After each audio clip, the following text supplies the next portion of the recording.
Sa Team Sanzi ay si Madam Suzy. At sa Team Malin naman ay si Maurice. Are you guys ready? Yes, okay. Listen carefully. For 10 points, we ask the people. Naniniwala ba kayong first love never dies? A. Oo. B.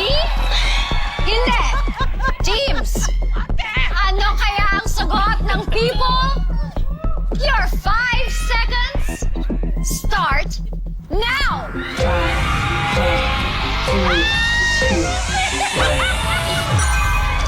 Time's up! Ay, in fairness, alam na, ang bilis ha. Parang may mga naaalala kayo, ha? Madam Susie, palagay mo ba ano ang sagot ng majority of people? Ako, sinagot ko ay letter A. Oo, first love, never dies. Ay! Alam ko, ayos na. Why do you think? I think na-ingrain lang sa mga tao yung kasabihan na yun.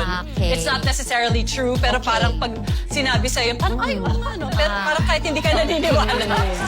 Miss Marias! Naniniwala ko din sa sinabi ni Suzy na talagang nakatatak na yung ganong kasabihan. Yes. Pero hindi rin necessarily talagang yun pa rin ang mahal. May mga disclaimer, not necessarily, not really, not truly.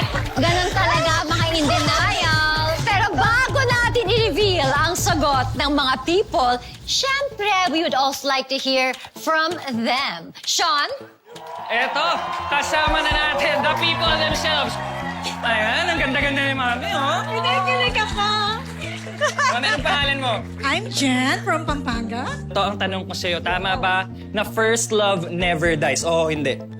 For me, na-experience ko at bumabalik yung kilig ko sa first love. Grabe, nararamdaman ko yung ninig na nakinikilig ka talaga, Mami. Pero may asawa ka na ba ngayon? Oo. First love mo ba yung asawa mo?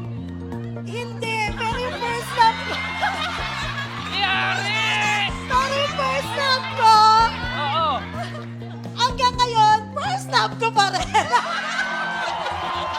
Kung may gusto ka mang sabihin sa first love mo, sabihin mo na. First love. Ewan ko kung nasan ka ng bokong ka, ba't hindi ako pinili mo. Pero, good luck sa'yo. Since naman na kasing pogi mo si Sean. Happy na ako sa'yo. First love never dies. Naku, good luck sa asawa mo. Joke lang, good luck sa'yo. Pag uwi niya mamaya, may maliit na chinilis na dun sa harapan ng bahay nila. Joy, ano ba? Naniniwala ka bang first love never dies? Ako naniniwala akong first love never dies. Kasi di ba sabi nila, binubuo daw tayo ng iba't ibang ambag ng iba't ibang tao nakikilala natin sa buhay natin. So kasama doon yung una nating minahal. Kaya naniniwalang first love never dies kasi hanggang ngayon, buhay pa siya. Huwag naman nating patayin. Pero si Boss, feeling ko parang may eksena na doon. Ako naman na ay naniniwala na ang first love ay namamatay. Yes. Dahil kung may first love, may second love, may third love, may fifth love, may 37th love hanggang mahanap mo ang true love. Eh, si Heart ang gusto kong malaman. I know the people. Total!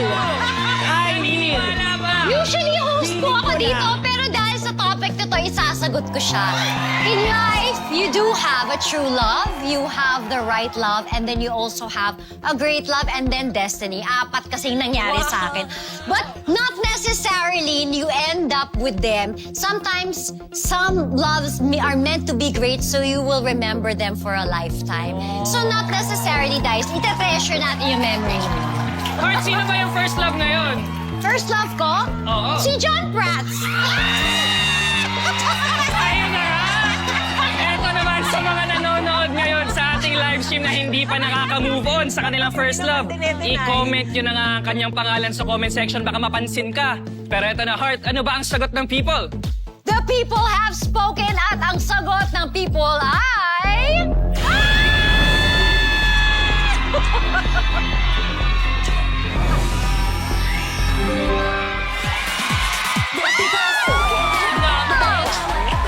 Letter A! Oh, that's 51%.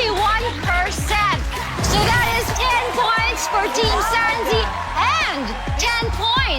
for Team Malin. Good job, guys! Diba? Lapit lang.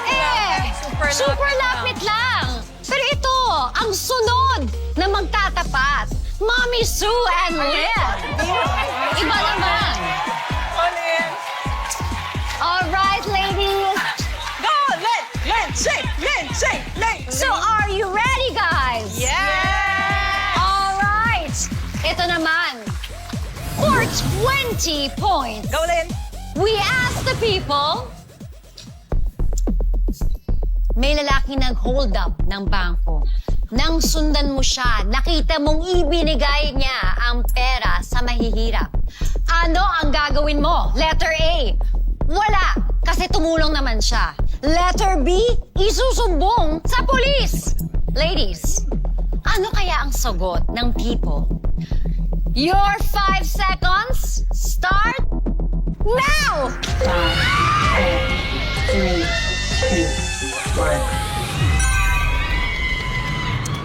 Time's up! Mommy Sue, ano ang sagot niyo? Letter B. Letter B, isusumbong sa pulis.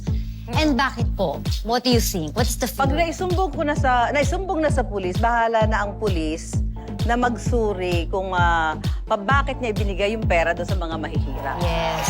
Madam, ang iyong sagot ay... The same as Ate Sue, it's letter B. Kasi kahit na tama yung ginawa niya na mag-share sa mas mahihirap sa kanya, mali pa rin yung ginawa niya to Yes. begin with, di ba? So, it doesn't make it right. Yes. The people have spoken. Ang sagot ng people ay...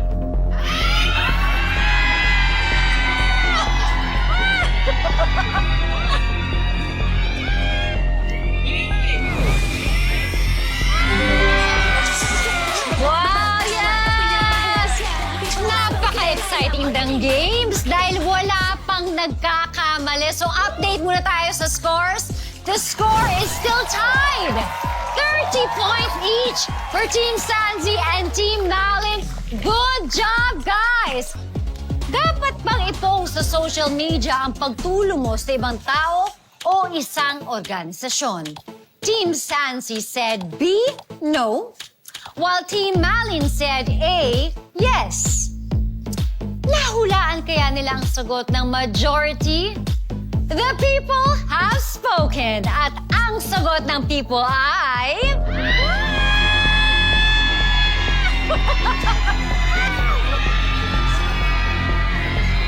Yes? Letter B! Wow! Letter B, 52%! A is 48! Tama si Susie! Congratulations! Very close! Mag-update tayo ng scores. Ang team ni Sansi na may 60 points, habang naman may 30 points pa rin ang team ni Malin. For our last question, in round 1, Mommy Sue and Maris, kapag tama kayo sa tanong na to, you will get 40 points. We ask the people, ayaw mong mangyari na walang pumunta sa letter A, kasal mo, letter B, libing mo. Teams, ano ang sagot ng people?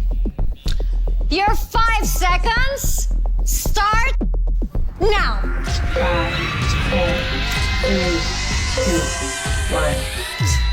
Time's up! Sobrang hirap! Mami Sue, ano tingin mo ang sagot ng people? B, libing. Bakit?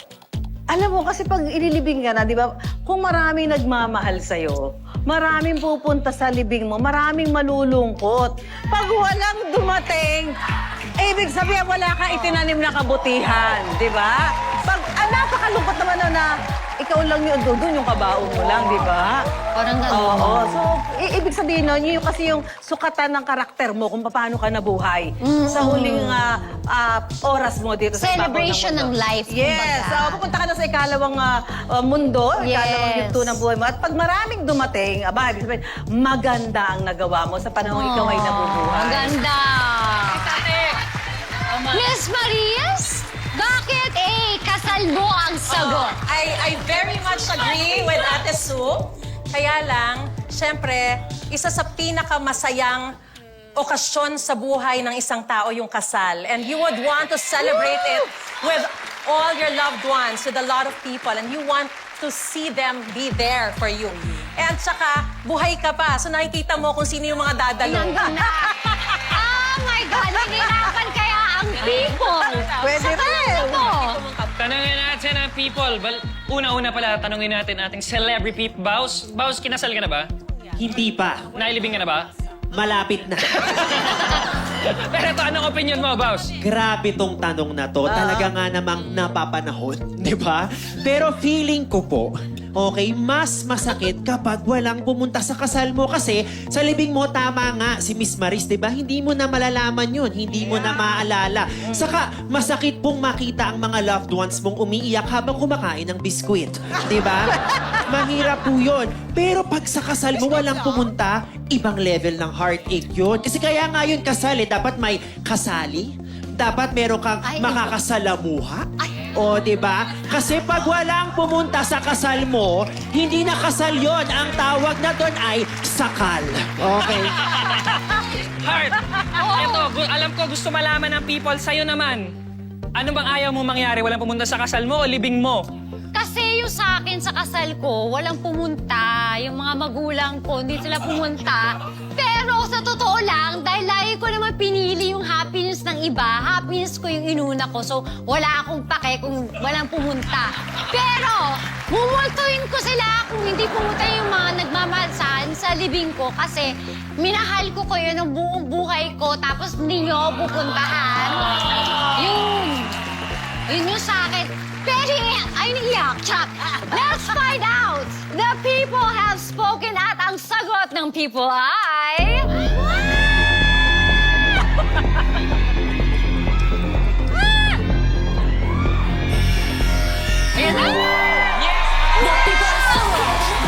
Letter B! Iba rin! Iba rin! Letter B, 58%! Letter A, 42%! Naku, paano ba to? Let's update the scores! Leading pa rin ang Team Santi with, wow, 100 points. Habang naghahabol ang Team Malin, only 30 points! Not bad!